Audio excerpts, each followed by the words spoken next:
हरे कृष्णा। भगवद गीता अध्याय 2 श्लोक संख्या 60।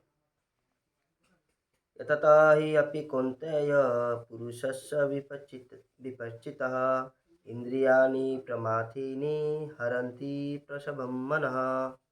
अनुवाद इस प्रकार है।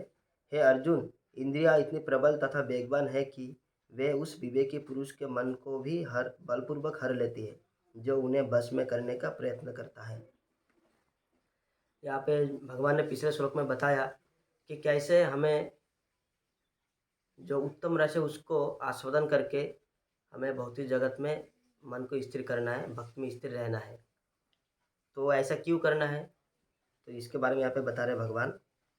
जो इंद्रिय विषय है वो इतना प्रबल है कि उसको वो एक एक विवेकी पुरुष के मन को भी हर लेता है। यानी वो ये जो नदी है, जो इंद्रिया भोगों का जो नदी है ना, जो इंद्रिया भोगों का जो नदी है इतना प्रबल है, वो एक बहुत अच्छा खासा गाँव को भी नुकसान कर सकता है, बहुत बड़ा गाँव को भी वो बहा के ले जा सकता है। तो इसीलिए इसको जो कंट्रोल करता है, जैसे मान लीजिए उस गाँव को बचाने का प्रयास कर रहे लोग, फिर भी वो नदी इतना प्रबल है कि गाँव को लेके जा रहा है, बहा के लेके जा रहा है। लेकिन वहाँ पे गाँव वाले अगर बुद्धिमान होगा तो क्या करेगा, उस नदी को एक नया रास्ता दे देगा। इसी प्रकार यहाँ पे मन को हमें बस में नहीं करना है। सिर्फ ऐसे नदी को सिर्फ बांध नहीं लगाना है, हमें सिर्फ मन को बस में करने का प्रयास नहीं करना है। देखिए यहाँ पे बता रहे भगवान कि जो मन को बस में करने का प्रयास करता है उसको भी हर लेता है। तो हमें मन को बस में करना सिर्फ करना ही नहीं है, बल्कि उनको एक नया ऑप्शन देना है। हमें हर जो मटेरियल चीज़ है उसको हमें आध्यात्मिक चीज़ों से बदलना है। भूख तो लगेगा ही, तो उसको हमें प्रसाद देना है। तो या ये भी प्रैक्टिकल श्लोक है कि हम सिर्फ बोलेंगे मन तुम रुक जाओ, मन मन को कंट्रोल करने का प्रयास करेंगे तो नहीं होगा। मन को हमें डायरेक्ट करना है ना, हमें डायरेक्शन देना है। देखिए कंट्रोल दो प्रकार का होता है। एक तो आपने जैसे मान लीजिए आपने किसी आपका आपके घर में एक मान लीजिए कुत्ता है, आपने उसको गले में रस्सी बांध के खूंटे में बांध दिया, आपने उसको कंट्रोल किया है। वो भी एक कंट्रोल है कि वो बाहर जाके कोई गंदा चीज़ ना खाए। तो आप बोलेंगे मैंने अपने कुत्ता को कंट्रोल कर लिया, अब वो गंदा चीज़ बाहर खाने नहीं देता। लेकिन क्या कुछ दिन बाद वो कुत्ता जो है वो और भौंकने लगेगा, भूख लगेगा तो ज़्यादा भौंकने लगेगा, है ना। आप कुत्ता का कंट्रोल मत करिए, कुत्ता क्या क्या खाएगा उस चीज़ को कंट्रोल करिए।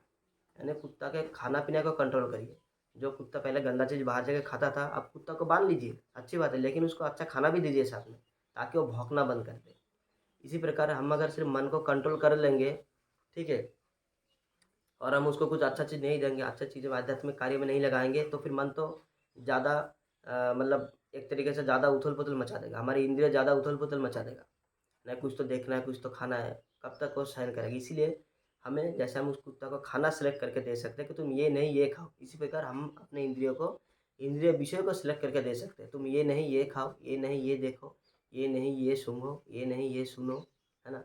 तो हम अपने जो इंद्रिय विषय को उसको रिप्लेस कर सकते हैं।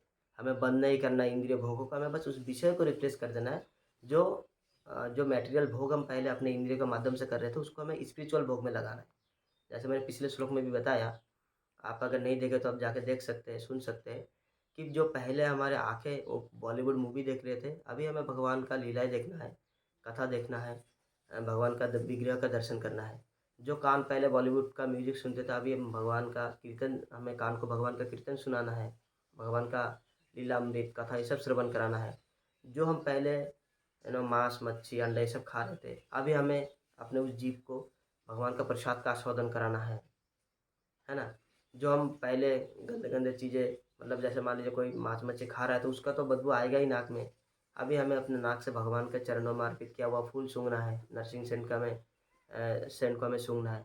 तो हमने क्या किया है, जो मटेरियल जो कॉन्सेप्ट है उसको हमने स्पिरिचुअल कॉन्सेप्ट से रिप्लेस कर दिया है। यही करना है, आपको बंद कुछ नहीं करना है, सिर्फ़ नया चीज़ चालू करना है। तो ऑटोमेटिक क्या होगा, आपका जो पुराना आदत है वो छूट जाएगा। जैसे मान लीजिए गिलास में गंदा पानी है, आप उस गिलास को जो गंदा जो गिलास चिपका हुआ है एक दीवार फ्लोर से, आप उसको गिलास को उठा नहीं सकते और ना ही किसी प्रकार से उस गिलास से आप उस गंदा पानी को निकाल सकते हैं। तो उसमें एक ही तरीका बचता है, उसमें अच्छा पानी डालना चालू करिए, धीरे-धीरे गंदा पानी कम होते-होते एक समय पे आएगा, देखिएगा पूरा गिलास का पानी साफ हो गया है। इसी प्रकार जब हमारे मन में जो क्लेश है, जो मन में अनर्थ भरा हुआ है, उसको हम जैसे आध्यात्मिक चीज़ों से रिप्लेस कर देंगे, तो धीरे धीरे हमारा जो इंद्रिय विषय है उस इंद्रिय जो है हमारे उसका जो हमारे इंद्रिय है उसका इंद्रिय जो भोगों का विषय है वो बदल जाएगा। फिर हमें धीरे-धीरे भगवान का प्रसाद अच्छा लगने लगेगा, मंदिर जाना अच्छा लगने लगेगा, भगवान का विग्रह का दर्शन अच्छा लगने लगेगा। तो इसमें इस प्रोसेस में टाइम लगता है, लेकिन हमें लगातार कोशिश करते रहना है, तब जाके हम भक्ति में स्थिर रह सकते हैं और ये प्रोसेस ही भक्ति है ना? अपने मन को, अपने इंद्रियों को, अपने प्रत्येक पूरे शारीरिक, मानसिक, मनसा कहते हैं ना मनसा, वाचा, काया सबको हम भगवान को अर्पित कर देना है, तो यही भक्ति है ना? भक्ति अलग से कोई नहीं है कि सब कुछ रेडी करके मैं एक टाइम पे कर लूँगा, लेकिन ये जो प्रोसेस है यही भक्ति है। आप करते रहिए आपको उन्नति होता जाएगा। आशा करता हूँ आप लोगों को समझ में आया होगा कि हमें क्या करना है, इंद्रियों का क्या करना है। बस मटेरियल चीज़ों से लेकर के हमें स्पिरिचुअल चीज़ों में लगा देना है। हरे कृष्ण।